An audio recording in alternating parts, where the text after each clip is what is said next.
ഇവിടെ ഈ 3:30 മണിയാക്കിയതുകൊണ്ടാണ് ആൾക്കാർ വരാൻ താമസിക്കുന്നത് തോന്നുന്നു. ഏതായാലും ഇത്ര പേരെങ്കിലും എത്തിയത് കാര്യമായി. നമുക്കുള്ളത് വെച്ച് നമുക്ക് സ്റ്റാർട്ട് ചെയ്യാം. വൈകിയ വേളയിൽ ഈ ഒരു സമയത്ത് നിങ്ങൾ ഇത്രയും പേരെങ്കിലും ഈ യോഗത്തിന് എത്തിച്ചേർന്നതിന് നിങ്ങൾ എല്ലാവരെയും ഈ യോഗത്തിലേക്ക്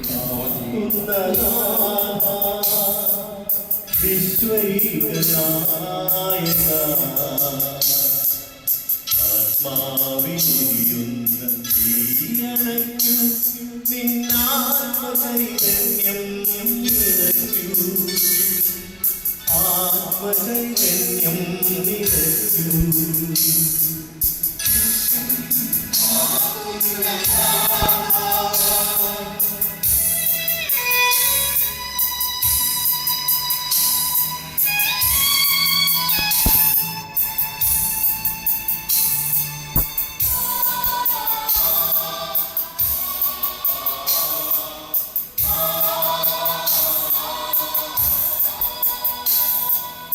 ഇടയങ്ങൾ കൈവിട്ട കുഞ്ഞാടുകൾ ഇരുളിൽ കൈത്തിരി തിരയുമ്പോ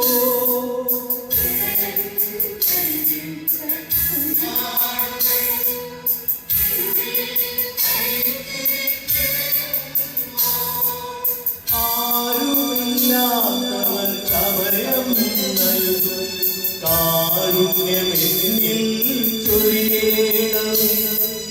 കാരുണ്യമെന്നിൽ ചൊരിയണമേ.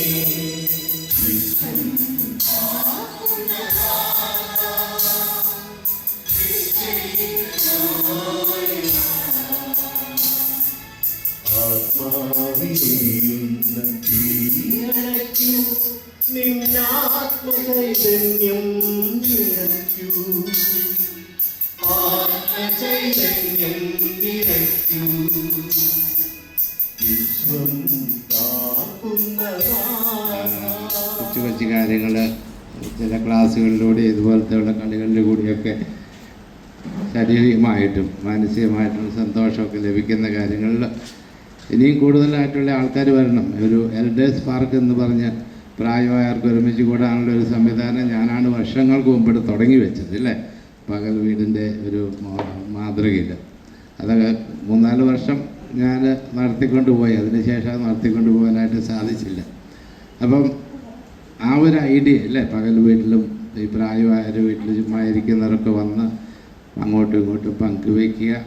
നമ്മുടെ ജീവിതത്തിലുണ്ടായിട്ടുള്ള അനുഭവങ്ങൾ, അതുപോലെ തന്നെ പ്രതീക്ഷകൾ, പിന്നെ അതുപോലെ നമ്മുടെ സങ്കടങ്ങളൊക്കെ പങ്കുവെച്ച് കഴിഞ്ഞാൽ അത് സന്തോഷമായിട്ട് മാറും, അല്ലേ? അല്ലെങ്കിൽ സങ്കടം പകുതിയായിട്ട് കുറയും. അങ്ങനെയൊക്കെ നമ്മുടെ സീനിയർ സിറ്റിസൻസിൻ്റെ ഗ്യാതറിങ് അത് നിലനിർത്തിക്കൊണ്ട് പോവുക. ഇനിയും കൂടുതൽ നിങ്ങളുടെ ഫ്രണ്ട്സിനെ അതിലേക്ക് കൂട്ടിക്കൊണ്ട് വരിക. പിന്നെ കോളേജിനുണ്ടല്ലോ എപ്പോഴും നമുക്ക് മട്ടായി തരാനൊക്കെ ഇതുപോലെ, അല്ലേ? കോളേജിനൊക്കെ ഇന്ന് പോർച്ചുഗലിലാണ്, ഫാത്തിമയിൽ. ഇന്നാണ് അവിടുന്ന് പിന്നെ ലിസ്ബണിലേക്ക് പോയിട്ട് ബുധനാഴ്ച ഇവിടെ തിരിച്ചു വരികയുള്ളൂ. എല്ലാവർക്കും സുഖമായിരിക്കുന്നു, യാത്രയൊക്കെ നന്നായിരിക്കുന്നു എന്നാണ് അച്ഛൻ്റെ എല്ലാ അന്വേഷണങ്ങളും നിങ്ങൾക്ക് കൊണ്ട് നിങ്ങൾക്ക് വേണ്ടി നമുക്ക് വേണ്ടിയിട്ട് അച്ഛൻ പ്രാർത്ഥിക്കുന്നുണ്ടെന്ന് പറഞ്ഞു. ഓരോ സ്ഥലത്ത് ചെല്ലുമ്പോഴും കുർബാന ചെല്ലുമ്പോഴും നമ്മളെയൊക്കെ ഓർത്ത് പ്രാർത്ഥിക്കുന്നുണ്ട്. അപ്പോൾ എല്ലാം നന്നായിട്ട് വരട്ടെ, മംഗളമായിട്ട് വരട്ടെ. നിങ്ങളും സന്തോഷിക്കുക. ദൈവം നമ്മളെയൊക്കെ ഒത്തിരി അനുഗ്രഹിക്കുന്ന നന്ദിയുള്ളവരായിരിക്കുവാനായിട്ട് ശ്രമിക്കുക. അതെന്ന് വെച്ചാൽ കുരുക്കളെല്ലാം ഒത്ത് എല്ലാം ഉണ്ടെന്നാണ് പറയുന്നത്. പിന്നെയും വിളിക്കും ചക്കരക്കുട്ടി കുറുവത്ത് കുറുവത്ത് എന്ന് പറയും. ഈ നാൾ വരെ ആ കുട്ടിയെ കിട്ടിയിട്ടില്ല. ഇപ്പോഴും ആ വനങ്ങളിൽ ഈ പക്ഷി പറന്ന് നടന്ന് അതായത് എൻ്റെ മോനൊരു ഫംഗ്ഷന് വേണ്ടി 3 ദിവസത്തേക്ക് ദുബായിൽ നിന്ന് വന്നു. രണ്ടാമത്തെ മോളുടെ ഹൗസ് വാമിങ് ആയിരുന്നു. ആ മോളുടെ എൻ്റെ കൊച്ചു മോളുടെ ഫസ്റ്റ് കമ്മ്യൂണിയൻ സ്വീകരണമായിരുന്നു. അപ്പോൾ അതിന് വേണ്ടി 3 ദിവസം വന്നു. അപ്പോൾ പോകുന്നത് മൺഡേ ഈവനിങ്ങിലാണ്. അപ്പോൾ എന്നോട് പറഞ്ഞ് ഞാനൊന്ന് വെട്ടുകാട് പള്ളിയിൽ പോയി പ്രാർത്ഥിക്കണമെന്ന്. അപ്പോഴും ഞാൻ പറഞ്ഞു ഞാനും വരുന്നു. കാരണം കുറേ ദിവസം കൊണ്ടേ ഞാൻ ജനിച്ചു വളർന്ന സ്ഥലമാണ് കണ്ണാമ്പുറ. അവിടെ കുറേ എനിക്ക് വേണ്ടപ്പെട്ട എൻ്റെ നല്ല പ്രായത്തിൽ, കൊച്ചു പ്രായത്തിൽ എനിക്ക് സ്നേഹം തന്ന് 6 പേര് കിടപ്പാണ്. ഈ വിവരം എനിക്കറിയാം. പക്ഷെ വീട്ടിൽ നിന്ന് പിന്നെ ഒറ്റയ്ക്ക് അത് സമ്മതിക്കുകയില്ല. കാരണം ഞാൻ ഒത്തിരി മെഡിസിൻ എടുക്കുന്നതാണ്. എവിടെയെങ്കിലും വീണ് പോയാലോ കൂടെ വരാനും ആരുമില്ല. അപ്പോൾ ഈ മോൻ എന്നെ കൊണ്ടുപോയി അവരുടെ വണ്ടിയിൽ പോയാൽ ഞാൻ ഓക്കെയാണ്. അപ്പോൾ ഒരു രോഗിയെ കാണണമെന്ന് പറഞ്ഞു. പള്ളിയിൽ പോയി പ്രാർത്ഥിച്ചു, എല്ലാം കഴിഞ്ഞിട്ട് എനിക്ക് ഒരാളെ കാണണമെന്ന് പറഞ്ഞു. അപ്പോൾ ആ ഒരു വീട്ടിൽ പോയപ്പോൾ അവർ RCCയിൽ വന്നു കഴിഞ്ഞു. അപ്പോൾ അടുത്ത 6 പേരുടെയും ഒരാൾ സ്ട്രോക്ക് വന്ന് അതെൻ്റെ കുഞ്ഞുനാളിലുള്ള കഥകിൻ്റെ മോഡലായിട്ട് പക്ഷികളുടെ ഒരു അമ്മ പക്ഷിയും 3 കുഞ്ഞുങ്ങളുമായിട്ട് ഇരിക്കുന്നതായിട്ട് അമ്മ പക്ഷി കുഞ്ഞുങ്ങൾക്ക് ഭക്ഷണം വായിലിട്ട് വെച്ച് കൊടുക്കുന്നതായിട്ടാണ് ഞാൻ കണ്ടത്. അപ്പോൾ ഞാൻ ഓർത്തത് എൻ്റെ ചെറുപ്പകാലത്തിൽ, അതായത് ഒരു 60 വർഷം മുമ്പ് 65 വർഷം മുമ്പ് ഞാൻ ഒരു പക്ഷിയുടെ സങ്കടത്തെ പറ്റി കേട്ടിട്ടുണ്ട്. എൻ്റെ ഭാവനയാണ് കേട്ടാ. അതായത് എൻ്റെ അമ്മയുടെ അനുജത്തിയെ ഞങ്ങൾ കൊച്ചാമ്മ എന്നാണ് വിളിക്കുന്നത്. കൊച്ചാമ്മയെ വിവാഹം കഴിച്ചിരിക്കുന്നത് ആലുവ പുഴയുടെ തീരത്ത് കുറ്റിക്കാട്ടുകര എന്ന് പറയുന്ന സ്ഥലത്താണ്. കുറ്റിക്കാട്ടുകരയുടെ ചുറ്റും വ്യവസായശാലകളാണ്. ഞാനെപ്പോഴും പോകാറുണ്ട്.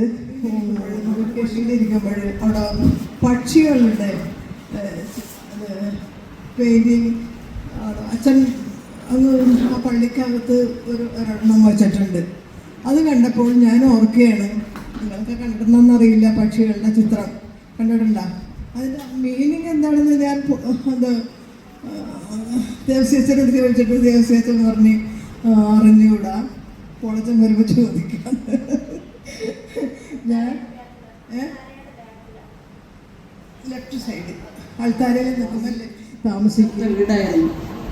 അപ്പോൾ അത് സ്ട്രോക്ക് വന്ന് കിംസിൽ മക്കൾ അത് ഒരു മരണ വീട്ടിൽ മരിച്ചെന്നറിഞ്ഞ് 7 മണിക്ക് എനിക്ക് ഫോൺ വന്നു. എൻ്റെ ഒരു അകന്ന ബന്ധു.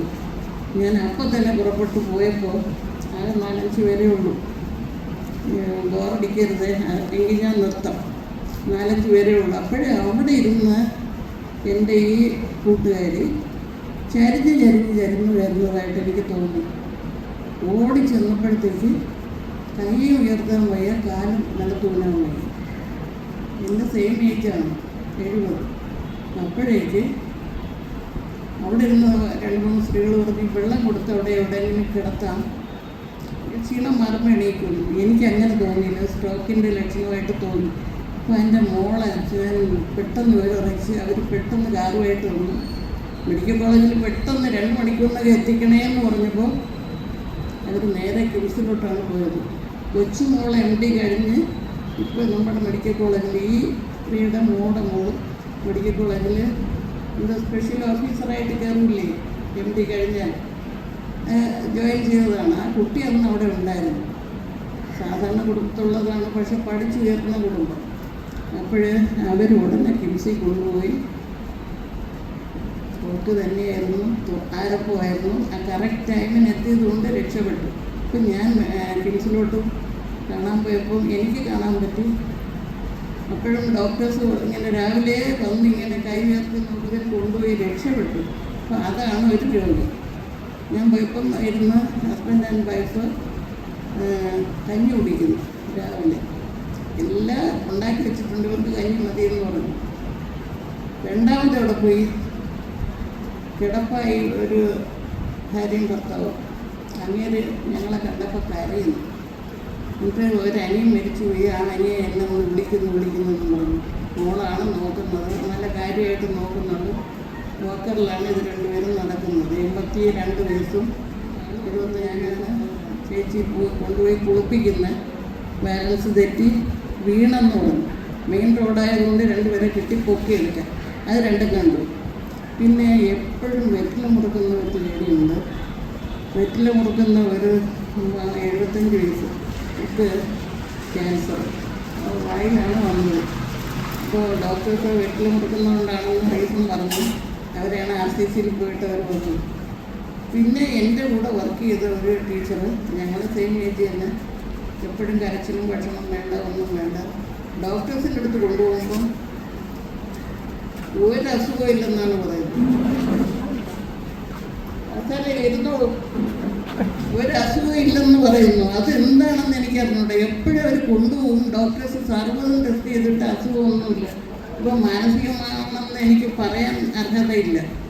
ഞങ്ങളെ ഒരു ഭ്രാന്തിയായിട്ട് ചിത്രീകരിക്കാൻ എനിക്ക് ഇങ്ങനെ എനിക്ക് ഒരു 6 പേര് ഒന്ന് മോനോടൊപ്പം പോയി കണ്ട് അവർക്കൊരാശ്വാസം കൊടുക്കാൻ പറ്റി. അതാണ് എൻ്റെ ഏറ്റവും വലിയ ഈ ആഴ്ച നടന്ന ഇത്.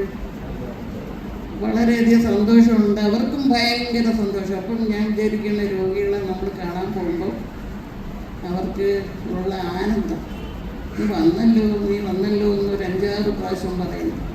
എങ്കിൽ എനിക്കതിനുള്ള സമയം തന്നു, അവസരം തന്നു ദൈവത്തിന് ഞാൻ നന്ദി പറഞ്ഞു. അങ്ങനെ സന്തോഷിച്ചിരിക്കും. ഞാൻ എപ്പോഴെന്നല്ല, എനിക്ക് സ്ട്രോക്ക് വരാതിരിക്കാൻ മരുന്ന് തരികയാണ് ശ്രീയത്രക്കാർ. ഞാനത് ഇപ്പോൾ എൻ്റെ ബാഗിനകത്തുണ്ട് 4500 രൂപയുടെ മരുന്ന് ഒരു മാസത്തെ. ഞാനത് വാങ്ങിയിട്ടാണ് ഇങ്ങോട്ടേക്ക് വന്നത്. ആ ബാഗിനകത്ത് സ്ട്രോക്ക് വരാതിരിക്കാൻ. കാരണം എക്സിക്യൂട്ടീവ് പട്ടമാണ് എന്നെ ശ്രീയത്രയിലേക്ക് വിട്ടത്. ഞാൻ പോയപ്പോഴത്തേക്ക് 184 BP. അന്ന് വന്നപ്പോഴത്തേക്ക് തരുകിറാ എന്തൻ നാവിൽ പുതുപാട്ട് എന്തൻ യേശു തരുകിറാ ആനന്ദം കൊള്ളുവേൻ അവரை நான் பாடுவேன் உயிருள்ள நாள் வரையில் அல்லேலூயா ஆனந்தம் கொள்ளுவேன் அவரை நான் பாடுவேன் உயிருள்ள நாள் வரையில் எந்தன் நாவில் புதுபாட்டு எந்தன் இயேசு தருகிறார். பாவ இருள் என்னை வந்து சூழ்ந்து கொள்கையில் தேவன் அவன் கீதமாய் என்னை தேற்றினார். பாவ இருள் என்னை வந்து சூழ்ந்து கொள்கையில் தேவன் அவன் கீதமாய் என்னை தேற்றினார். ஆனந்தம் கொள்ளுவேன் அவரை நான் பாடுவேன் உயிருள்ள நாள் வரையில் அல்லேலூயா ஆனந்தம் கொள்ளுவேன் அவரை நான் பாடுவேன் உயிருள்ள நாள் வரையில் எந்தன் நாவில் പുതുപാട്ട് എന്തൻ യേശു തരുകിറാർ. ആദ്യം തൃശ്ശൂർ, ഇത് അനുഭവമുള്ളതാണ്. ഒരു 10-16 വയസ്സുള്ള സമയത്ത് ഇങ്ങനെ കോവളം കാണിക്കാൻ വേണ്ടി അവർ കുറച്ച് അസിസ്റ്റ് ചെയ്തു. സിസ്റ്റേഴ്സൊക്കെ ഉണ്ടായിരുന്നു. അപ്പോൾ ആദ്യമായിട്ടാണ് ആ സംഭാഷണം ഞാൻ കേൾക്കുന്നത്. അപ്പോൾ ആ സംഭാഷണം ഇവിടെ അനുകരിക്കാം. എന്തുട്ടാ റോശ്രീ മുള്ളിക്കൊണ്ട് പോയി കിടന്നേ? എന്താ കിടാങ്ങൾക്ക് കൊടുത്തോ? അപ്പം ഞാൻ വിചാരിച്ചു ഏതെങ്കിലും പശുക്കിടാവായിരിക്കും, കുഞ്ഞുങ്ങളെയാണ് കിടാങ്ങളെന്ന് വിളിക്കുന്നത്. അതങ്ങനെ തൃശ്ശൂരിൻ്റെ ഭാഷ അത് വേറെ. നമ്മുടെ കേരളത്തെ തിരുവനന്തപുരത്തെ തെക്കൻ സൈഡിൽ. അപ്പോൾ കുറച്ച് നാൾക്ക് മുമ്പേ ഒരു 10-15 വർഷം വരും നമ്മുടെ ഓർബ്രിഡ്ജിൽ ഒരു ഹാൻഡിക്രാഫ്റ്റ്സിൻ്റെ ഷോപ്പുണ്ട്. അവിടെ ഒരു 3-4 കുട്ടികൾ വന്നു. അവർ പറഞ്ഞ ഭാഷ ആണ് അനുകരിക്കുന്നത്. അണ്ണ കപ്പുകൾ വല്ലതും ഉണ്ടോ എന്ന് ചോദിച്ചു. ഞാൻ ചോദിച്ചു എന്ത് കപ്പ്? ഈ സ്പോർട്സിനൊക്കെ കൊടുക്കുന്ന കപ്പുകളുണ്ടോ അണ്ണ? ഞാൻ പറഞ്ഞു നിങ്ങളെവിടെ നെയ്യാറ്റിൻകരയൊക്കെയാണോ സ്ഥലം? അപ്പം അണ്ണനെങ്ങനെ മനസ്സിലായി നെയ്യാറ്റിൻകരയെന്ന്? അപ്പോൾ അണ്ണ ഇത്രയും പരിചയപ്പെട്ട സ്ഥിതിക്ക് കുറച്ച് വില കുറച്ചൊക്കെ കൊടുക്കണം. നമ്മളെല്ലാം പിള്ളേരല്ലേ. അതുപോലെയാണ് അവിടെ എല്ലാം പ്ലൂറൽ ഉപയോഗിച്ചാണ് എല്ലാം കണ്ട. വെള്ളങ്ങൾ അടിച്ച് കാണിക്കുന്ന പോരുകൾ കണ്ടില്ലേ? അപ്പം വ്യത്യസ്ത രീതിയിലുള്ള ഭാഷ രീതിയാണ്. അപ്പോൾ ചില കോട്ടയത്തും നല്ല രീതിയിലുള്ള ഭാഷയുണ്ട്. ഇങ്ങനെ ഒരു അനുഭവം എനിക്കുണ്ടായി. അതാണ് നിങ്ങളായിട്ട് പങ്കുവെച്ചത്.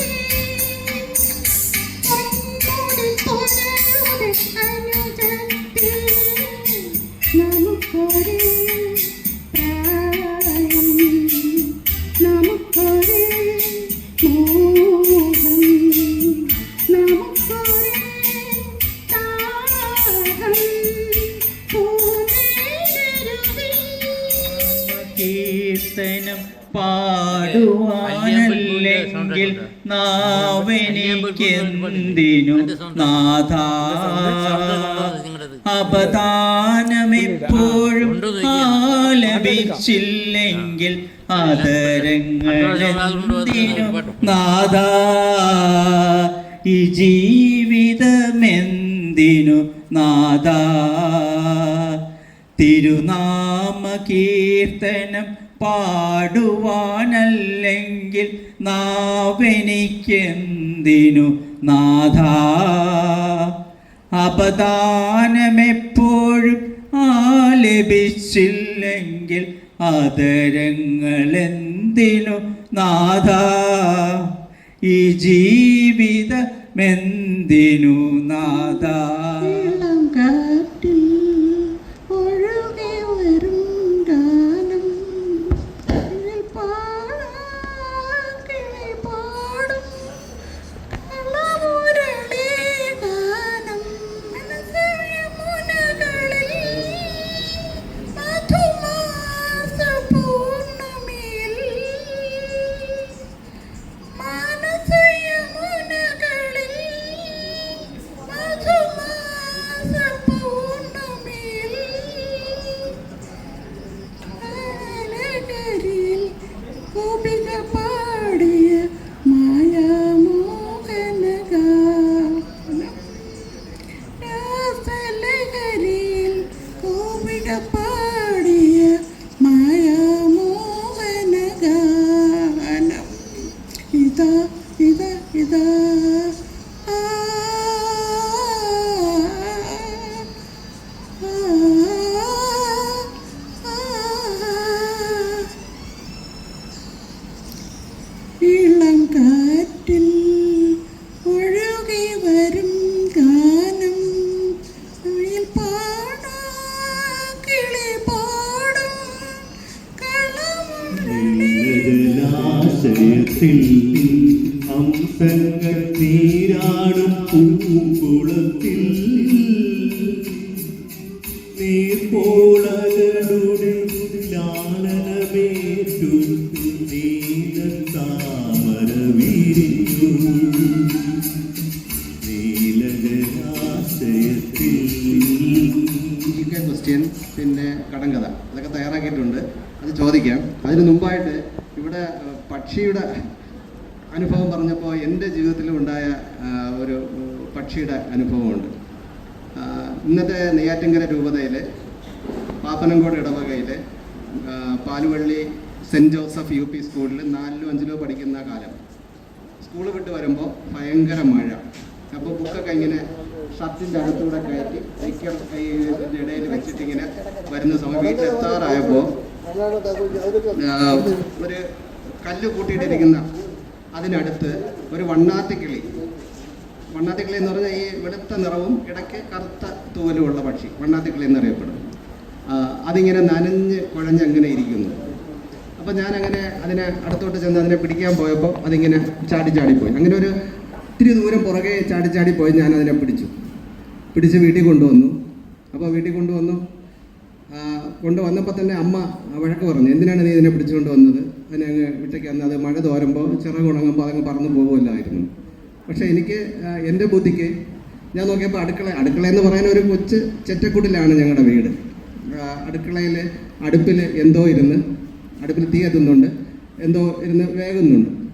അപ്പം ഞാൻ എൻ്റെ പൊട്ട ബുദ്ധിക്ക് ഈ കിളിയെ കൊണ്ടുവന്നിട്ട് ഈ കിളി അതിൻ്റെ ശരീരം ഉണങ്ങാൻ വേണ്ടിയിട്ട് ഈ അടുപ്പിൻ്റെ അവിടെ വെച്ചു.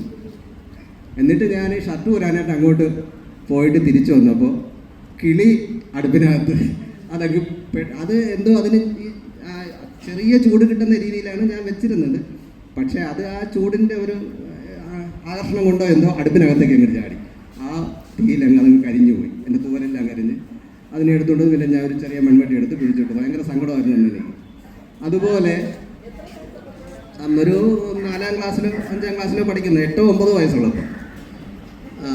അതുപോലെ പിന്നെ ഒരു കഥയുള്ളത്, അതും ജീവിത അനുഭവമാണ്. ഒറ്റ ഒരു വീടാണ്, അതിൻ്റെ ഏകദേശം പരിസരത്തെല്ലാം ഈ പറങ്കി മാവാണ്.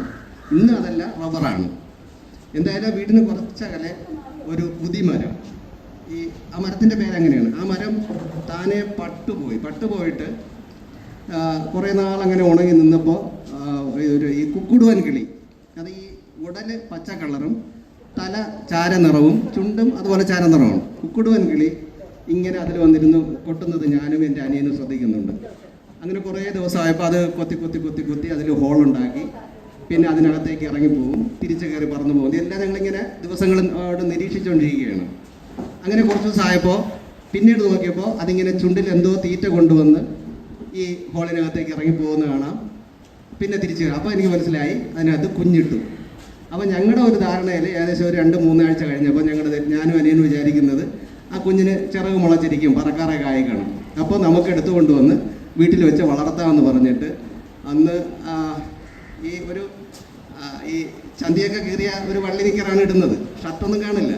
ഇതും എന്നിട്ട് ഈ ഉദിമരത്തിൽ ഉണങ്ങി നിൽക്കുന്നതാണ്, നല്ല പൊക്കമുണ്ട്, വലിഞ്ഞെഴഞ്ഞ് കയറി ഈ നെഞ്ചൊക്കെ ഇങ്ങനെ ഒരഞ്ഞാണ് മണ്ടയിലെത്തുന്നത്. അതുപോലെ തിരിച്ച് കയറി ഈ ഹോളിനകത്ത് ഞാൻ കൈയിട്ട് ഈ കിളിയെ എടുത്തു. അപ്പോൾ ഒന്നിനെ എടുത്ത് ഇനി കുറച്ച് ദൂരം താഴോട്ട് വന്നിട്ട് അനിയൻ്റെ കയ്യിൽ കൊടുത്തിട്ട് വീണ്ടും പോയി, അപ്പോൾ 2 കിളിയെ കിട്ടി. അപ്പോൾ ശരിക്കും അങ്ങനെ ചിറകൊന്നും മുളച്ചിട്ടില്ല. അപ്പോൾ അതിനെ കൊണ്ടുവന്ന് വീട്ടിൽ ഒരു വട്ടി, പഴയ വട്ടി എന്ന് പറയും, ഈ വേയിൽ മുടഞ്ഞുണ്ടാക്കി ആ വട്ടിക്കകത്ത് വെച്ച് തുണിയൊക്കെ വെച്ച് അതിനകത്ത് വെച്ച് അതിന് ചെറുതായിട്ട് ഈ കുഞ്ഞു മാക്രിയെ കൊണ്ടുവന്ന് അതിന് തിന്നാൻ കൊടുക്കുക. അതിനടുത്തോട്ടെല്ലാം റബ്ബാൻ വെച്ച് കൊടുക്കും. പക്ഷേ എപ്പോഴും ഞങ്ങളെ ശ്രദ്ധ മാറിയപ്പോൾ ഞങ്ങളുടെ വീട്ടിൽ തന്നെയുള്ളൊരു പൂച്ച ഇതിലൊരെണ്ണത്തിന് പിടിച്ചുകൊണ്ട് പോയി. പിടിച്ചത് ഞാൻ കണ്ടു. പൂച്ച ഓടി, ഞാൻ കൂടെ ഓടി ഈ പൂച്ച ഈ കിളിയും കൊണ്ട് കുറേ ദൂരം പോയി. ഈ വീടിൻ്റെ ഈ 2 പുരയിടത്തിൻ്റെ അതിര് നല്ല ഹൈറ്റുള്ള ഒരു ഭാഗത്തൊരു കട്ടിങ്ങാണ്. ആ കട്ടിങ്ങിലൊരു വലിയൊരു ഹോളുണ്ട്. ഈ ഹോളിനകത്തേക്ക് ഈ കിളിയെ കൊണ്ട് അകത്ത് കയറി. അപ്പോൾ ഞാൻ ഈ ഹോളിനകത്ത് പൊത്തിനകത്ത് കൈയിട്ട് ആ പൂച്ചയുടെ വാലിൽ പിടിച്ച് വലിച്ചിങ്ങിയെടുത്ത്. അപ്പോഴേക്കും ഈ കിളി ചത്തുപോയി. അപ്പോൾ ആ സങ്കടം എനിക്കങ്ങ് ഭയങ്കര സഹിക്കാൻ വയ്യ. അപ്പം ഞങ്ങളും 2 മക്കളാണ്, ഞാനും എൻ്റെ അനുജനും. അപ്പോൾ ഞാൻ അപ്പോൾ അതിനെ പൂച്ചയ്ക്ക് ഈ കല്ലൊക്കെ എടുത്ത് എറിഞ്ഞ് അതിനെ ഓടിച്ച് അത് എന്നിട്ട് ആ കിളിയെ വിട്ടുന്നില്ല, ചത്തും പോയി. ഞാൻ വീട്ടിൽ വന്നിട്ട് ഞാൻ ചിന്തിച്ചിട്ട് എനിക്ക് ഒന്നൊരു നെഞ്ചിലൊരു വിങ്ങലും ആകെ വിഷമവും ഒന്ന് പോയല്ലോ.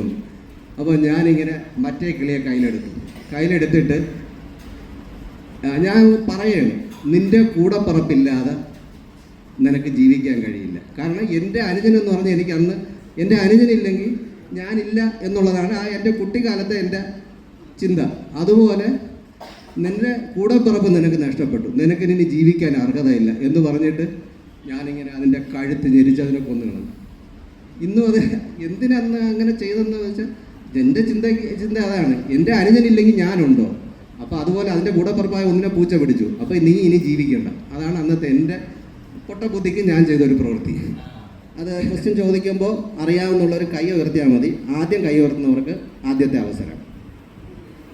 ഒന്നാമത്തെ ചോദ്യം, ഏറ്റവും വലിയ മുട്ടയിടുന്ന പക്ഷി. ചോദ്യം അതല്ല, എല്ലാവരും നമുക്ക് പറയാം. എന്താണ് ഉത്തരം? വട്ടാപക്ഷി. പക്ഷെ ചോദ്യം അതല്ല, ഏറ്റവും ചെറിയ മുട്ടയിടുന്ന പക്ഷി. കൈ ഉയർത്തി അത് വിളിച്ച് പറയണ്ട. ഒരാൾ കൈ ഉയർത്തിയിട്ട് പറയാതെ ഉണ്ട്, ആളുടെ ചോദിക്കാം. അപ്പോൾ ഐവി മേഡം പറയണം.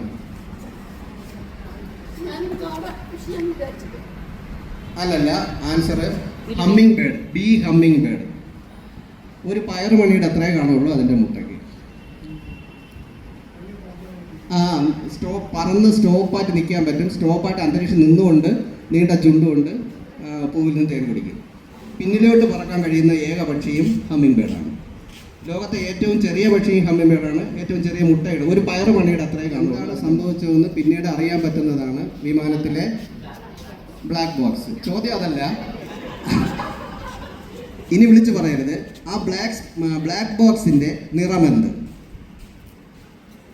ആദ്യം അവിടെ കൈയുയർത്തി, രണ്ടാമത് ഇവിടെ കൈയുയർത്തി. അപ്പോൾ ആദ്യം ഐവി മേഡം പറയണം.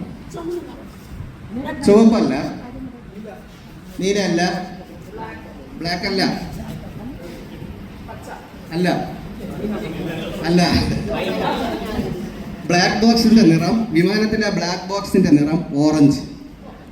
അതും വലിയ രാജ്യം ഏതാണ്? അല്ല, ചോദ്യം അതല്ല. അതെല്ലാവർക്കും അറിയാവുന്ന കാര്യം ചോദ്യം. ലോകത്തിലെ ഏറ്റവും വലിയ രാജ്യം റഷ്യയാണ്. എൻ്റെ ചോദ്യം അതല്ല. ലോകത്തിലെ ഏറ്റവും ചെറിയ രാജ്യം പറയല്ലേ. ആദ്യം കൈ ഉയർത്തിയ ആൾ പറഞ്ഞിട്ട് പറയാം. ആദ്യം കൈ ഉയർത്തി അവിടെയാണ് വത്തിക്കാൻ സിറ്റി. അതാണ് അതൊരു നമ്മുടെ ഇറ്റലിയിലെ അകത്ത് വരുന്ന ഒരു ചെറിയ രാജ്യമാണ്. നമ്മുടെ മാർപ്പാപ്പയൊക്കെ ഉള്ള സ്ഥലം. പറയരുത്, കൈ ഉയർത്തിയാൽ മതി. ആഹാരം കഴുകി മാത്രം ഭക്ഷിക്കുന്ന ജീവി ആർക്കെങ്കിലും അറിയാമോ? അല്ലല്ല, ഒരു ജീവി അങ്ങനെ ആഹാരം കഴുകി മാത്രം കഴിക്കുന്ന ജീവി റക്കൂൺ കുരങ്ങാണ്. റക്കൂൺ കുരങ്ങ്. ചോദ്യം വേറെ ആരുമില്ല. അപ്പൊ സാർ പറയണം. ആമയല്ല. അവിടെ ആന. കറക്റ്റായ ആൻസർ ആന. മൂക്കെന്ന് പറയുന്നത് തുമ്പിക്കൈയാണ്. അപ്പൊ തുമ്പിക്കൈ ഉപയോഗിച്ചല്ലേ അത് ആഹാരം കഴിക്കും. സിനിമകളിൽ അഭിനയിച്ചിട്ടുള്ള നടി. ഒരാൾ കൈയുയർത്തി. വേറെ ആരെങ്കിലും? 2. ഇവിടെ കൈയുയർത്തി. 3. ഇവിടെ 4. 5. ആദ്യം കൈയുയർത്തി ഇവിടെയാണ്. ഷീല അല്ല. രണ്ടാമത് ഇവിടെ. ശാരദ അല്ല. ജയഭാരതി അല്ല. എന്താ? അല്ലല്ല. കറക്റ്റ്, സുകുമാരി നമ്മുടെ വീടിന്റെ തൊട്ടടുത്ത്. എൻ്റെ ദേവസ്വല്ല. ഇതുപോലെ തന്നെ ആരും കൈ ഉയർത്തിയാൽ മതി, വിളിച്ച് പറയരുത്. ഒന്നാമത്തേത്, ജ്വലിച്ചു നിൽക്കും തിളക്കമുള്ളവൻ കുളിച്ചു വന്നാൽ കറുത്തു പോകും. ജ്വലിച്ചു നിൽക്കും തിളക്കമുള്ളവൻ കുളിച്ചു വന്നാൽ കറുത്തു പോകും. ആദ്യം വിട. എന്താ? തീക്കട്ട. കറക്റ്റ്. തീക്കനലില്ല. അമ്പാടിയിലുണ്ട്, അയോധ്യയിലില്ല. കാറ്റത്തുണ്ട്, മഴയത്തില്ല. തേനാണെൻ്റെ മുഖ്യ ആഹാരം. എന്താണ്? പൂവിലുണ്ട്, മൊട്ടിലില്ല. അമ്പാടിയിലുണ്ട്, അയോധ്യയിലില്ല. കാറ്റത്തുണ്ട്, മഴയത്തില്ല. തേനാണ് എൻ്റെ മുഖ്യ ആഹാരം. ആരാണ് ഞാൻ? അവിടെ കൈയുയർത്തി. ഇവിടെ 2. Steven sir 3. ഇവിടെ 4. ആദ്യം കൈയുയർത്തിയത് അവിടെ പറയണം. കറക്റ്റ്, പൂമ്പാറ്റ. പൂവിലുണ്ട്, പൂ. മുട്ടിലില്ല. അടുത്ത അമ്പാടിയിൽ ഇമ്പ, പൂമ്പ. അടുത്ത് കാറ്റത്തുണ്ട്, ഉറ്റ, പൂമ്പാറ്റ. തേനാണ് എൻ്റെ മുഖ്യ ആഹാരം, പൂമ്പാറ്റ. കുത്തിവയ്പ്പും. കണ്ണിൽ പിടിക്കാത്ത കളവാണി പെണ്ണിന് കർണാടക സംഗീതവും കുത്തിവയ്പ്പും. ആരും പറയും? ഞാൻ ചോദിച്ചാൽ എല്ലാവരും പറയൂ. കണ്ണിൽ പിടിക്കാത്ത കളവാണി പെണ്ണിന് കർണാടക സംഗീതവും കുത്തിവയ്പ്പും. ഒരാൾ കൈവർത്തി പറയണം. കൊതുക്. കറക്റ്റ്. അല്ലെങ്കിൽ ഡോക്ടർ വന്നു, രക്തമെടുത്തു, മൂളിപ്പാട്ടും പാടിപ്പ. തല ചെന്നായി തല കീഴായി ജീവിതം. ഉടൽ പക്ഷി, തല ചെന്നായി തല കീഴായി ജീവിതം. സാർ ഇവിടെ കൈയുയർത്തി, അവിടെ കൈയുയർത്തി, ഇവിടെ കൈയുയർത്തി. 4 ഇവിടെ. സാർ പറയണം. വവ്വാൽ. ശരിയായ ആൻസർ. ഉടൽ പക്ഷി, തല ചെന്നായി തല കീഴായി ജീവിതം. ഉമ്മ വച്ചവൻ വെന്തു മരിച്ചു. അമ്മയെ ഉമ്മ വച്ചവൻ വെന്തു മരിച്ചു. ഇവിടെ കൈയുയർത്തി, അവിടെ കൈയുയർത്തി. അവിടെ പറ. ആദ്യം അവിടെയാണ്. തീപ്പെട്ടി കോലുകൊണ്ട് തീപ്പെട്ടിയിൽ ഉരച്ച് കത്തിക്കുന്നത്. അമ്മയെ ഉമ്മ വെച്ചവൻ വെന്തു മരിച്ചു. ആദ്യം അവിടെയാണ് കൈയുയർത്തിയത്. ഒന്നാമത്തേത്, ഒരു മരം, അതിൻ്റെ കായ്, അതിൻ്റെ രുചി. ഈ 3നും കൂടി ഒറ്റ വാക്കിൽ ഉത്തരം. ഒരു മരം, അതിൻ്റെ കായ്, അതിൻ്റെ രുചി. ഈ 3നും കൂടി ഒറ്റ വാക്കിൽ ഉത്തരം. ഒരു മരം, അതിൻ്റെ പേര്, അതിൻ്റെ കായുടെ പേര്, ആ കായുടെ രുചി. ഇത് 3നും കൂടി ഒറ്റ വാക്കിലാണ് ഉത്തരം. അത് കറക്റ്റാണ്. അവിടെയാണ് ആദ്യം കൈ ഉയർത്തിയത്. 2ാമത് ടീച്ചർ, 3ാമത് ഇവിടെ, ഇവിടെ 4ാമത്. അവിടെ ആദ്യം പറയണം. പുളി. പുളിമരവും പുളി എന്ന് തന്നെ പറയുന്നത്. പുളിയുടെ കായും പുളി തന്നെ, അതിൻ്റെ രുചിയും പുളി തന്നെ.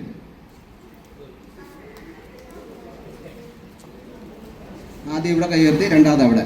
തിന്നാൻ പറ്റുന്ന നിറം പറയണം. ഓറഞ്ച്. ഓറഞ്ചിന് നിറവുമാണ്, അതൊരു ഫലവുമാണ്. കുട്ടികൾക്ക് നൽകുന്ന റേഷൻ. കേരള സർക്കാർ വർഷങ്ങളായി കുട്ടികൾക്ക് നൽകുന്ന റേഷൻ. ആദ്യം ഇവിടെ, 2ാമത് ഇവിടെ, 3ാമത് അവിടെ. ടീച്ചർ പറഞ്ഞു. മോഡറേഷൻ. മുട്ടായി എത്ര ടീച്ചർ? ആദ്യമായി ഭക്ഷണം കഴിക്കാൻ ഡൈനിങ് ടേബിൾ ഉപയോഗിച്ചതാര്? ഒരാൾ കൈയുയർത്തി പറയണം. എന്താ? അല്ല, കുസൃതി ചോദ്യമാണ്. യേശുവും ശിഷ്യന്മാരും. അത്താഴം, ലാസ്റ്റ് സപ്പർ. ഒരുവളുടെ കഴുത്തിൽ 10-25 പേർ താലി കെട്ടിയിട്ടും അവൾ ഇന്നും അവിവാഹിത. ആരാണവൾ?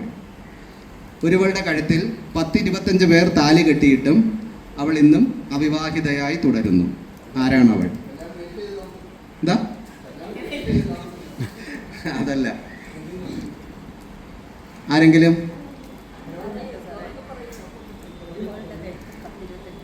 ഇല്ല, ആരും പറഞ്ഞില്ല. സിനിമാ നടി. സിനിമയിൽ പ്രതീകാത്മകമായി പലതവണ പലരും താലി കെട്ടാറില്ലേ എന്ന് കരുതി അവൾ വിവാഹിതയാവണമെന്നുണ്ടോ? രാവിലെ തൊട്ടേ ഞാൻ അച്ഛനോട് ഇന്നലെ ഇത് പറഞ്ഞു വെച്ചാൽ വൈകിട്ട് പോലെ 3:30 പറഞ്ഞതുകൊണ്ട് ഞാൻ വരാം, ഇടയ്ക്കപ്പോഴും വരാം, ഇന്നത്തെ സംഗതി ഇങ്ങനെയാണ്. പക്ഷേ ഇതിനിടയ്ക്ക് ഇത്രയും സമയമില്ലാത്ത സമയത്ത് നമ്മളോടൊപ്പം വന്ന് ഒരു 5 മിനിറ്റ് ഇരുന്ന അച്ഛന് ഞാൻ പ്രത്യേകം നന്ദി പറയുകയാണ്. കാരണം വെച്ചാൽ ഇന്ന് രാവിലെ തൊട്ടേ ഇന്നത്തെ ദിവസം ഇന്നത്തെ കുർബാന ഉണ്ടായിരുന്നു, അത് കഴിഞ്ഞിട്ടോ ധ്യാനം ഉണ്ടായിരുന്നു. ആ ധ്യാനത്തിന് കുർബാന എല്ലാ അച്ഛനായിരുന്നു. ആരോ അച്ഛനൊന്ന് അച്ഛന് ചെറുതായിട്ട് ഉറങ്ങുന്ന സ്വഭാവമുണ്ട്. ഇന്ന് ഉറങ്ങിയപ്പോൾ ആരോ വിളിച്ചോടത്തി ഉറക്കവും പോയി. അങ്ങനെ എല്ലാം കൊണ്ട് നല്ല ദിവസമാണ് അച്ഛന്. എങ്കിലും നമ്മളോടൊത്ത് വന്ന് കുറച്ച് സമയം ചിലവഴിച്ചതിന് തീർച്ചയായിട്ടും അച്ഛന് നന്ദി പറയുകയാണ്. ഇവിടെ പലരും കുറച്ച് നേരമായിട്ട് പലരുടെയും അനുഭവങ്ങൾ പറയുന്നുണ്ട്. ഇപ്പോൾ ഈ ഒരു വേദി എന്ന് പറയുന്നത് ഞാൻ നോക്കിയിട്ട് ശരിക്കും നമ്മുടെ ജീവിതത്തിലേക്ക് ഒരു തിരിഞ്ഞു നോട്ടം ആയിട്ട് എനിക്ക് തോന്നുന്നുണ്ട്. കാരണം പലരും പറയുന്നത് അവരുടെ കുട്ടിക്കാലത്തും അവരുടെ വീട്ടിലുള്ള സംഭവങ്ങളൊക്കെ പലരും പറയുമ്പോൾ അത് കേൾക്കുമ്പോൾ നമുക്ക് വളരെയധികം നമ്മുടെ ബാല്യകാലത്തെ പറ്റിയും നമ്മൾ ജനിച്ച ചുറ്റുപാടിനെ പറ്റിയും ഒക്കെ പലതും ഓർമ്മ വരുന്നുണ്ട്. ഇപ്പോൾ എനിക്ക് ഇവിടെ നമ്മുടെ സാറ് നേരത്തെ പറഞ്ഞ പോലെ ഈ തൃശ്ശൂരെ ഭാഷയെപ്പറ്റിയും അതുപോലെ നെയ്യാറ്റിങ്കര ഭാഷയെപ്പറ്റിയൊക്കെ പറഞ്ഞപ്പോഴേ ഞാൻ ഓർക്കുകയായിരുന്നു. ഏതാണ്ട് 1985 പത്തനംതിട്ടയിൽ നിന്നും തിരുവനന്തപുരത്ത് വന്നപ്പോഴത്തേക്കും എനിക്ക് പലതും മനസ്സിലാവുന്നില്ല. സത്യത്തിൽ പലതും മനസ്സിലാവുന്നില്ല. ഞാനൊരാളോട് വഴി ചോദിച്ചപ്പോൾ എന്നോട്, ഞാൻ ബാലരാമത്താണ് ആദ്യം ജോയിൻ ചെയ്തത് കേട്ടോ, ബാലരാമ സ്ഥലത്താണ്. ഞാൻ എൻ്റെ അടുത്ത് പോകുന്ന വഴി ഒരു തിയേറ്ററാണ് ചോദിച്ചത്, സിനിമ തിയേറ്ററാണ് ഞാൻ ചോദിച്ചത്. അത് അവിടെ പോയിട്ട് കേട്ടാൽ മതി എന്നെന്നോട് പറഞ്ഞു. അവിടെ പോയി കേട്ടാൽ മതി എന്ന് പറയുമ്പോൾ ഞങ്ങളുടെ നാട്ടിൽ കേട്ടാൽ മതി എന്ന് പറയുമ്പോൾ എന്താ അറിയാമോ, ആരെങ്കിലും പറയുന്നത് കേൾക്കുന്നതിനെ കേട്ടാൽ മതി എന്ന് പറയുന്നത്. ഇദ്ദേഹം ഉദ്ദേശിച്ചത് അവിടെ പോയി ചോദിച്ചാൽ മതി എന്നാണ്. പക്ഷേ എനിക്ക് മനസ്സിലായില്ല. അപ്പം ഞാനിങ്ങനെ പോവുകയാണ്, എന്താ സംഭവം എന്നുള്ളത് എനിക്ക് പിടി കിട്ടുന്നതുമില്ല നടന്നിട്ട്. അപ്പോൾ എനിക്ക് മനസ്സിലായി എന്താ പന്തിയുണ്ടെന്ന് മനസ്സിലായി. പിന്നെ ഞാൻ വേറെ ആളോട് ചോദിച്ചപ്പോൾ അയാൾ എനിക്ക് സ്ഥലം പറഞ്ഞു തന്നു, ഞാൻ പോവുക ചെയ്തത്. ഈ ബോഞ്ചി എന്നുള്ള വാക്ക് ഞാൻ ആദ്യം കേൾക്കുന്നത് തിരുവനന്തപുരത്ത് വന്നിട്ടാണ്. അപ്പോഴേ ഞാനൊരു കോപ്പറേറ്റീവ് സെൻറ്ററിൽ ആണ് ആദ്യമായിട്ട് ഇവിടെ ജോലിക്ക് വന്നത്. ബാലരാമപുരത്ത് കോക്കനട്ട് നാളികേഴ്സോ കോർപ്പറേഷനിൽ അവിടെയാണ് എനിക്കൊരു ഓഫീസിലായിട്ട് എനിക്ക് കിട്ടിയത്. അപ്പോൾ അവിടെ ചെന്നപ്പോഴത്തേക്കും ടാർപ്പായൊക്കെ പിടിച്ചിട്ട് മഴ തൂറ്റുന്നു. ഇതെന്തോ സംഭവം? മഴ തൂറ്റുന്നു. ഈ തൂറ്റുക എന്നുള്ള വാക്ക് ഞങ്ങളവിടെ പറയുന്നത് വേറെ അർത്ഥത്തിലല്ല, ആളുകൾക്ക് മനസ്സിലായി കാണും. ഇവിടെ അത് മഴ ചാറുന്നതിനാണ് ഈ മഴ തൂറ്റുക എന്ന് പറയുന്നത്. അപ്പം ഇങ്ങനെ പല കാര്യങ്ങളും ഈ സാറ് പറഞ്ഞപ്പോൾ എൻ്റെ ഓർമ്മയിൽ എനിക്ക് വരികയുണ്ടായി. ഇപ്പം ഞാൻ ആദ്യമായിട്ട് തിരുവനന്തപുരത്ത് വരുന്നൊരു എക്സ്കർഷനാണ് വരുന്നത്. ഞാൻ ഇന്നും ഓർക്കുന്നുണ്ട്. ഞാൻ 10ാം ക്ലാസ്സിൽ പഠിക്കുന്ന സമയത്ത് 15 രൂപ നിരക്കിൽ അവിടെ നാട്ടിൽ നിന്ന് വന്ന ഒരു എക്സ്കർഷനാണ്. തിരുവനന്തപുരത്ത് വന്നിട്ട് ആദ്യം വന്ന് ആ സ്റ്റാച്യൂവിൽ എവിടെയോ ഒന്ന് ഇറങ്ങിയത്. വെളുപ്പിനെ നേരം വെളുത്തപ്പോൾ വന്നു, ആ സന്ദർശനത്തിൽ അവിടെ വന്ന് ഇറങ്ങി. അവിടുന്ന് അവിടെ ഒരു പോർട്ടിക് ഹോട്ടലിൽ കയറി കാപ്പിയൊക്കെ തന്നു. ഇങ്ങനെ കയറി ഇങ്ങനെ കണ്ടു. അത് തിരിച്ച് വന്നിട്ട് അമ്മ ചെങ്ങോട്ട് യാത്രയൊക്കെ കുഴപ്പമില്ലായിരുന്നു, കൊള്ളായിരുന്നു. അപ്പോൾ ഞാനത് കഴിഞ്ഞിട്ട് പറഞ്ഞു, എനിക്ക് കുറച്ച് നാൾ കഴിഞ്ഞിട്ട് തിരുവനന്തപുരത്ത് ജോലിക്ക് പോകണം. ജോലിക്ക് പോയി ഒരു 5 സെൻറ്റ് വസ്തുവൊക്കെ മേടിച്ച് അവിടെ താമസിക്കണം. ഞാനിങ്ങനെ വെറുതെ തമാശയ്ക്ക് പറയുകയാണ്, അല്ല ഇതൊന്നും നടക്കുമെന്നോ അല്ലെങ്കിൽ നമ്മളൊന്നും കരുതിക്കൊണ്ടല്ല. പിൽക്കാലത്ത് അത് സംഭവിക്കുകയും ചെയ്തത്. എങ്ങനെയാണെന്ന് എനിക്കൊന്നും അറിയത്തില്ല. പക്ഷേ ഇത് ഓരോ കാര്യങ്ങൾ, അപ്പോൾ ഇവിടെ ഞാൻ ഉദ്ദേശിച്ചത് ഇതൊന്നുമല്ല. നമ്മളിവിടെ ഇരിക്കുന്ന സമയത്ത് പലരും പല ജീവിത അനുഭവങ്ങൾ പറയുമ്പോൾ നമ്മൾ നമ്മുടെ ബാല്യകാലത്തെ പറ്റിയും ഒക്കെ ചിന്തിക്കാനുള്ളൊരു അവസരവും കൂടെയൊക്കെയാണ്. അതൊക്കെ ഓർക്കുവാനൊക്കെ ഉള്ളൊരു അവസരമാണ് ഇത്. നിങ്ങൾക്കറിയാം, നമ്മുടെ ഈ സീനിയർ സിറ്റിസൺ മീറ്റിംഗ് നേരത്തെ ഉണ്ടായിരുന്നു. ഇടയ്ക്ക് കുറച്ച് മന്ദീഭവിച്ചു. അതിനൊരു പുനർജീവൻ കൊടുക്കുവാൻ വേണ്ടിയിട്ടാണ് നമ്മൾ ഈ ഞായറാഴ്ച സമയം മാറ്റി ശനിയാഴ്ച ഉച്ച കഴിഞ്ഞാക്കിയതൊക്കെ. അപ്പോൾ അതിൻ്റെ ഒരു വ്യത്യാസം തീർച്ചയായിട്ടും ഉണ്ട്. പക്ഷേ ഇതല്ല ഞാൻ ഉദ്ദേശിച്ചത്. കുറച്ചുകൂടെ ഇത് നല്ല രീതിയിൽ ആളുകൾ, നമ്മുടെ വയസ്സായ ആളുകളൊക്കെ വരികയും അവർക്കുള്ള കാര്യങ്ങൾ പങ്കുവെക്കാനും അവർക്കൊരു എൻജോയ്മെൻറ്റ്. ഇതിനകത്തൊരു കാര്യം ഞാൻ ഉദ്ദേശിച്ചത്, ഇതിനകത്ത് വരുന്ന പലരും ഒറ്റയ്ക്ക് കഴിയുന്നവരാണ്. ഒറ്റയ്ക്ക് കഴിയുന്നവർ പലരുമുണ്ട്. ഇപ്പോൾ ഇവർക്കൊക്കെ കിട്ടുന്ന ഒരു അവസരമാണ് ഇത്. ശരിക്കും പുറത്ത് പോയി നമ്മുടെ പ്രായത്തിലുള്ളവരൊക്കെ ആയിട്ട് കണ്ട് സംസാരിക്കാനുള്ളത്. ഞാനിത് പറയുന്നതിൻ്റെ ഉദ്ദേശം എന്താ വരുന്നില്ല, നമുക്ക് പരിചിതമുള്ള മറ്റിതുപോലുള്ള ആളുകളെ, പ്രായമുള്ളവരെ കൂടുതൽ കൊണ്ടുവരാൻ നമ്മളോട് ശ്രദ്ധിച്ചാൽ മാത്രമേ ഇത് കുറച്ചുകൂടെ ഭംഗിയായിട്ട്, അപ്പോൾ അതുവഴി നമുക്ക് അവരുടെ അനുഭവങ്ങൾ, അവരുടെ പാട്ടുകൾ, അവർക്ക് പലത് അവതരിപ്പിക്കാൻ കാണും. ഇതിനകത്തൊക്കെ പല കഴിവുള്ളവരുണ്ട്. അപ്പോൾ ഈ കഴിവുകളൊക്കെയും നമുക്കും അത് എൻജോയ് ചെയ്യാൻ കാണും തീർച്ചയായിട്ടും. അപ്പോൾ ഇതൊക്കെ വരണമെന്നുണ്ടെങ്കിൽ ഈ സംഘടന കുറച്ചുകൂടെ ഒന്ന് മെച്ചപ്പെടുത്തേണ്ട ആവശ്യമുണ്ട്. അതുകൊണ്ട് നിങ്ങൾ പലരും തന്നെ അതിനുവേണ്ടി ശ്രമിക്കേണ്ടതാണെന്ന് ഒന്ന് ഓർപ്പിക്കുന്നു. ഓക്കെ, ഞാൻ ഉദ്ദേശിച്ചത്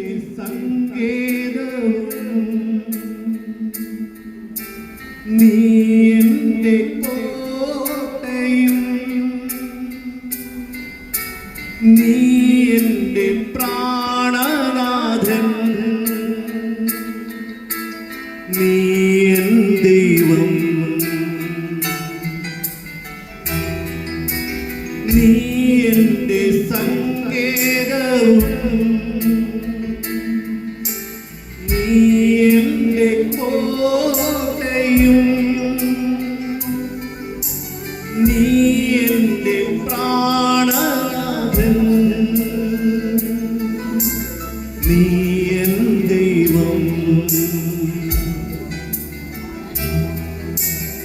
ആരാധിക്കും ഞാൻ പൂർണ്ണ ഹൃദയമോടെ, തേടും നിൻ മുഖം ജീവകാലമെല്ലാം,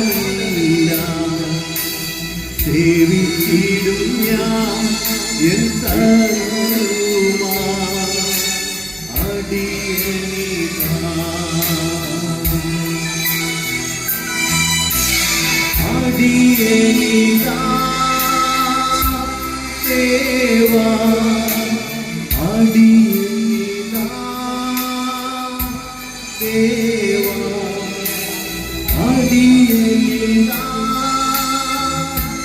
ദേവാ, അടിയനിതാ.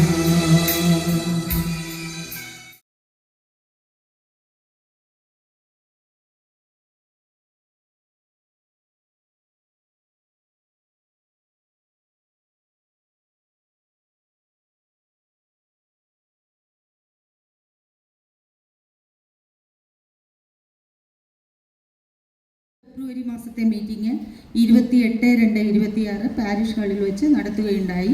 പ്രസിഡന്റ് എല്ലാവരെയും സ്വാഗതം ചെയ്തു. നിതിൻ അച്ഛൻ യോഗത്തിന് അധ്യക്ഷനായിരുന്നു. അനുഗ്രഹം പങ്കുവയ്ക്കുവാനുള്ള അവസരം